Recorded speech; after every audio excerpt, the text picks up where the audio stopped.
দর্শক, সামনে নির্বাচন এগিয়ে আসছে, নির্বাচনের ডামাডোল বাজছে। যদিও নির্বাচন বিরোধী নানা রকমের কর্মকাণ্ড সমাজে চলমান রয়েছে এবং সেখান থেকে সন্দেহ প্রকাশও করা হচ্ছে যে ফেব্রুয়ারিতে আদৌ নির্বাচন হবে কিনা। তারপরেও নির্বাচনের প্রস্তুতি চলছে। সেই প্রস্তুতির মাঝে গতকাল একটা খবর সামনে এসেছে এবং স্বরাষ্ট্র উপদেষ্টা সেই খবরটা সামনে এনেছেন। সেটা হচ্ছে যে আইনশৃঙ্খলা বাহিনীতে ২৭,০০০-এর বেশি নতুন নিয়োগ নাকি দেয়া হয়েছে। সেই কারণেই প্রশ্ন উঠেছে যে এই ২৭,০০০-এর বেশি যাদেরকে নিয়োগ দেয়া হলো, এদের সার্কুলার কবে হলো, এদের পরীক্ষা কবে হলো, এদের মাঠ কবে হলো, এদের প্রশিক্ষণ কবে হলো। ব্যাপারগুলো একটু ধোঁয়াশাপূর্ণ। তার মানে হচ্ছে যে আরও একটা বড় প্রশ্ন, সেটা হচ্ছে যে কাদেরকে নিয়োগ দেয়া হলো, কোন ক্রাইটেরিয়ায় নিয়োগ দেওয়া হলো, বিশেষ কোনো কোটা সৃষ্টি করে বিশেষ কাউকে কি নিয়োগ দেওয়া হলো। এই প্রশ্নগুলো সামনে আসছে এবং নির্বাচনকে কেন্দ্র করে যখন এই প্রশ্নগুলো আসছে তখন এটা রাজনৈতিকভাবেও আলোচিত হতে পারে যে এই ২৭,০০০-এর বেশি যারা নিয়োগ পেলেন, যারা নির্বাচনে দায়িত্ব পালন করবেন বলেই স্পেশালি তাদেরকে নিয়োগ দেওয়া হয়েছে, তারা কোনোভাবে নির্বাচনকে প্রভাবিত করার চেষ্টা করবেন কিনা, তারা নির্দিষ্ট কোনো পক্ষের কিনা। প্রশ্নগুলোর সমাধান প্রয়োজন। আবার তিনি ১৫ই আগস্টে ফুল দেয়া নিষেধ ছিল কি ছিল না সেই ব্যাপারেও বেশ হাস্যকর যুক্তি উপস্থাপন করার চেষ্টা করলেন। এরকম খবর যখন দেখছি তখন বিটিভিতে দুর্নীতির মাধ্যমে নিয়োগের খবরও সামনে আসছে। কি হচ্ছে চতুর্দিকে, কি ঘটতে চলেছে সামনে, সেই আলোচনা করবে এই ভিডিওতে। থাকবেন পলিটিক্স টিভির নিয়মিত আয়োজনে।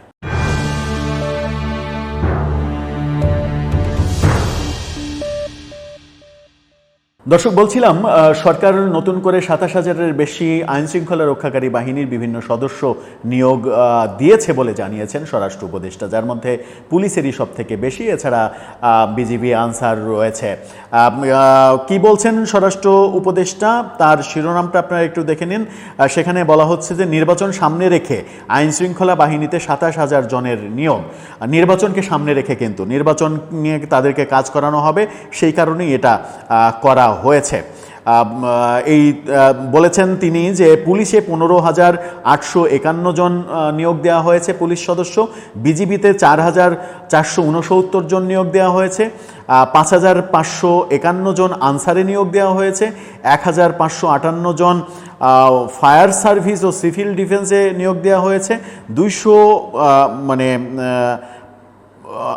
৫,৫৫১ জন আনসার, ১,৫৫৮ জন কারা অধিদপ্তরে নিয়োগ দেওয়া হয়েছে এবং সাথে ফায়ার সার্ভিস এবং সিভিল ডিফেন্সে ২০৮ জন নিয়োগ দেওয়া হয়েছে। এগুলো সব নতুন নিয়োগ এমনটা জানিয়েছেন। পুলিশের এসব নিয়োগ সাব ইন্সপেক্টর এবং সাব ইন্সপেক্টর থেকে কনস্টেবল পর্যন্ত এই নিয়োগটা দেওয়া হয়েছে।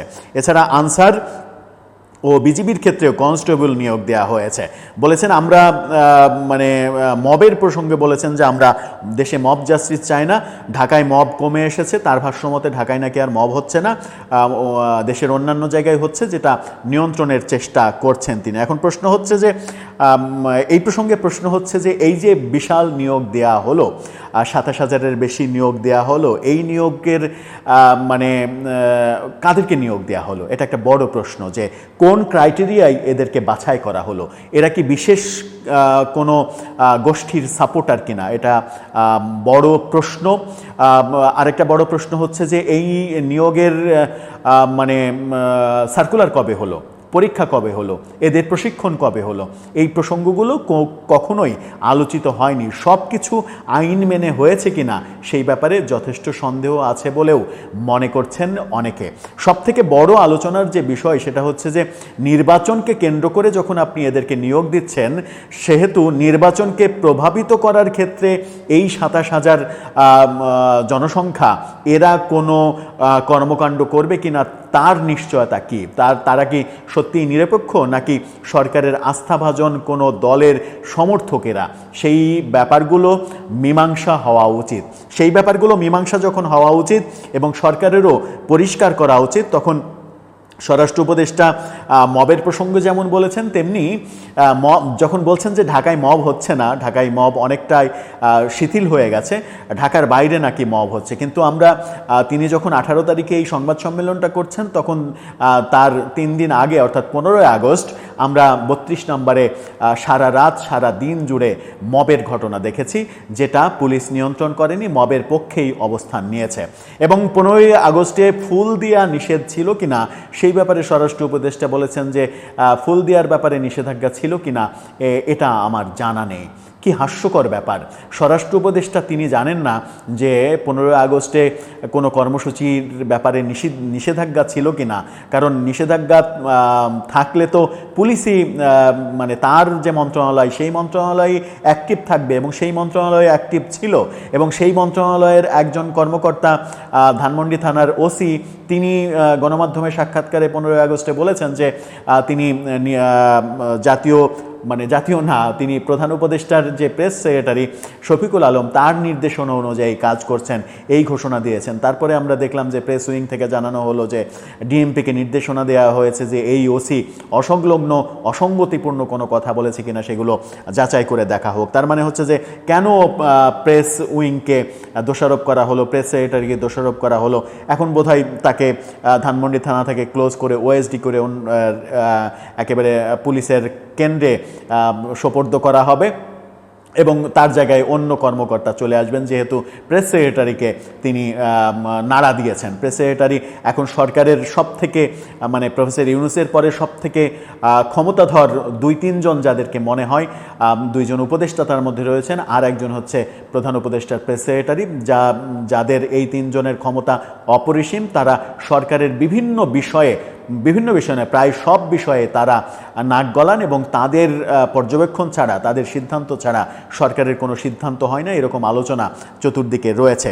এই ঘটনা যখন দেখছি, তখন দৈনিক রূপালী বাংলাদেশ একটা চাঞ্চল্যকর তথ্য সামনে এনেছে। রূপালী বাংলাদেশ চাঞ্চল্যকর তথ্য সামনে যেটা আনলো সেটা হচ্ছে যে বিটিভিতে সার্কুলার না দিয়ে রিপোর্টার নিয়োগ, অর্থাৎ আইনশৃঙ্খলা রক্ষাকারী বাহিনীর 27,000 নিয়োগ দেওয়া হচ্ছে, সেটা কোন পদ্ধতিতে নিয়োগ দেওয়া হয়েছে, কাদের নিয়োগ দেওয়া হয়েছে সেগুলো ধোঁয়াশাপূর্ণ।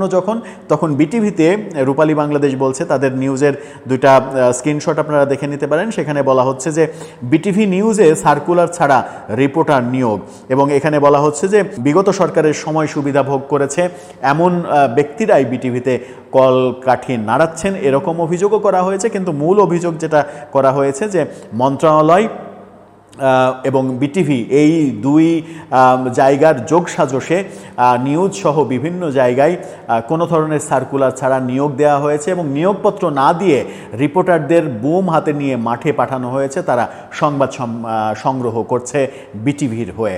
তার মানে সব জায়গাতেই একটা বিশৃঙ্খল পরিবেশ, অনিয়মতান্ত্রিক পরিবেশ চলছে। অথচ এই সরকারের কাছে আমরা প্রত্যাশা করেছিলাম নিয়মতান্ত্রিক উপায়ে সব কিছু হবে। প্রত্যাশা কি পূরণ হলো দর্শক? নাকি প্রত্যাশা ব্যাপারটা এরকমই থাকলো যে লাউ সেই কদু? কেউ যদি বলতে চায় আগেই তো ভালো ছিলাম, তাহলে কি সে খুব বেশি অপরাধ করে ফেলবে? আমার মনে হয় যে বর্তমান বাস্তবতায় সেটা আর খুব বেশি অপরাধ বলে গণ্য করার উপায় থাকবে না। আপনার মন্তব্য জানিয়ে লিখতে পারেন আমাদের কমেন্ট বক্সে।